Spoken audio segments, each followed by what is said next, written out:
पति पत्नी कहीं जा रहे थे। रास्ते में टायर पंक्चर हो गया। इधर पति ने टायर बदलना शुरू किया, उधर बीवी की किचकिच शुरू। हवा कम है, टायर पुराना हो गया ना, स्टेपनी वाला टायर तो बराबर है ना, कील तो नहीं घुसी। तभी वहां से जाते हुए एक बाइक सवार ने बाइक रोककर पति से पूछा, मैं कुछ मदद करूं आपकी? पति, तू थोड़ी देर इससे बात कर ले, तब तक मैं टायर बदल देता हूं। रास्ते में एक आदमी ने दूसरे आदमी को रोककर पूछा, भाई साहब, भाभी जी लेफ्टी हैं क्या? दूसरा आदमी, हाँ, पर आपको कैसे पता?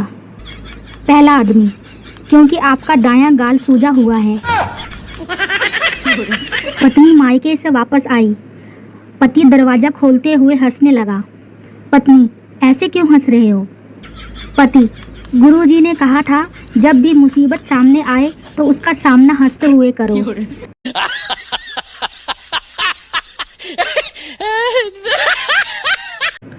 दोस्तों, अब शराब पीने वालों को शराबी नहीं बोला जाएगा। उनका नया नाम डिसाइड किया गया है। नया नाम अल्कोहल कंज्यूमिंग पर्सन, यानी कि शॉर्टकट में एसीपी साहब बोल सकते हैं। और जो रोज पिएगा उसे डेली कंज्यूमिंग पर्सन यानी डीसीपी साहब के नाम से जाना जाएगा। पत्नी, खाना खाया? पति मस्ती के मूड में था, उसने भी वैसे ही बोला, खाना खाया? पत्नी, मैं तुमसे पूछ रही हूँ। पति, मैं तुमसे पूछ रहा हूँ। पत्नी, तुम मेरी नकल कर रहे हो ना? पति, तुम मेरी नकल कर रहे हो ना? पत्नी, चलो शॉपिंग पर चलते हैं। पति, नहीं खाया। मरने से पहले पत्नी अपने पति से बोली, मैं जा रही हूँ, अब हम स्वर्ग में ही मिलेंगे। उसी दिन से पति दारू पीने लगा, जुआ खेलने लगा, कुल मिलाकर दुनिया के सारे बुरे काम करने लगा। कुछ भी हो जाए, स्वर्ग नहीं जाना है, मतलब नहीं जाना है। I am sorry, बाबू।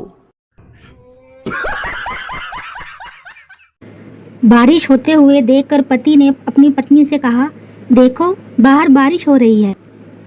पत्नी बोली, सोचना भी मत, घर में बेसन नहीं है और प्याज भी बहुत महंगे हैं और आज काम वाली भी नहीं आई है, बर्तन सारे जूठे पड़े हैं।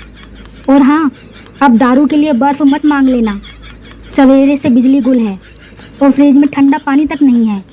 वैसे भी बच्चे अब बड़े हो गए हैं, यह सब अब घर में बिल्कुल नहीं चलेगा। बताओ, अब पति यह भी नहीं बोल सकता कि बारिश हो रही है।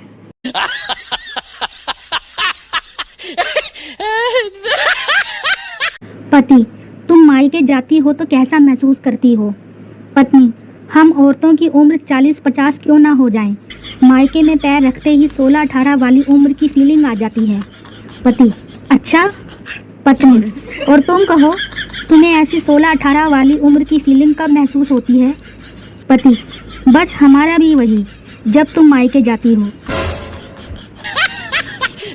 एक शराबी मर के स्वर्ग पहुंचा।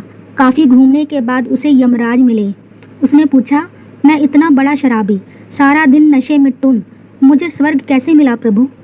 यमराज, वो जो तू बिना अन्न खाए दारू के साथ केवल सलाद खा के सो जाता था ना, टेक्निकली उसे ही उपवास के रूप में काउंट कर लिया गया है, इसीलिए। दोस्तों, साइंस कितनी भी तरक्की कर ले, पर इस बात का पता नहीं लगा सकता कि काम वाले दिन सुबह नींद क्यों आती है और छुट्टी वाले दिन जल्दी क्यों खुल जाती है।